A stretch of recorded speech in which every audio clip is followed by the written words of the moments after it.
Qu'est-ce que c'est que la Pentecôte? La Pentecôte, c'est la célébration chrétienne d'abord d'une fête juive, la fête de Shavuot, où le peuple hébreu a été libéré de l'esclavage, il a vécu sa Pâque, et dans le désert, il va recevoir une loi, 50 jours après Pâques, sur le Sinaï, pour rester libre.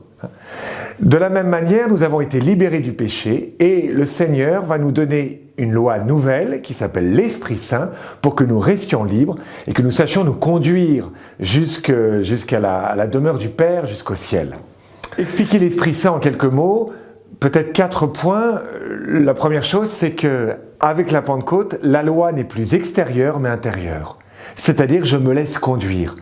L'Esprit Saint, qu'est-ce qu'il fait? Il nous sanctifie, il nous rend saints.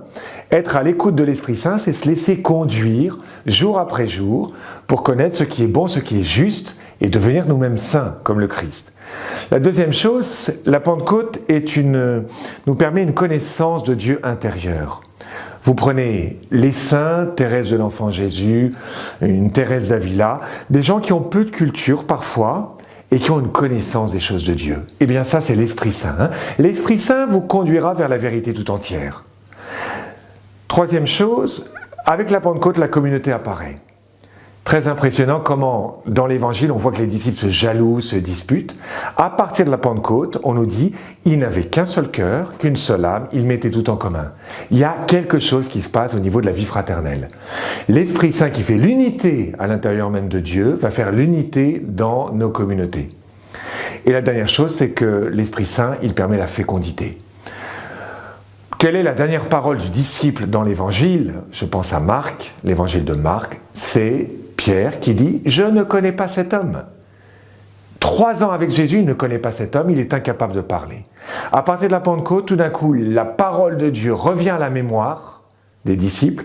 Il commence à prêcher et Pierre fait une homélie et vous avez 3000 conversions. On va vivre la Pentecôte. Qu'est-ce qu'on peut demander? On peut demander d'être renouvelé dans ce don de l'Esprit Saint pour devenir une vraie communauté, pour que cette connaissance soit intérieure, pour que nous ayons cette liberté.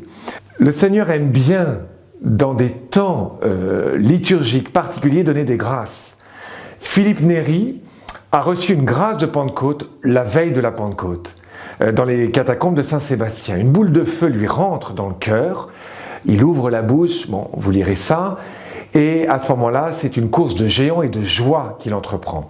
Une Louise de Marillac, le jour de la Pentecôte, même chose, elle a une vision de son œuvre. Donc le Seigneur aime bien utiliser les temps liturgiques pour actualiser une grâce qu'il a donnée dans le passé et la faire présente. Alors demandons cet Esprit Saint, pas simplement pour nous-mêmes, mais aussi pour l'Église et le monde, car le monde en a besoin, nous en avons besoin, et cet Esprit Saint nous donnera la joie.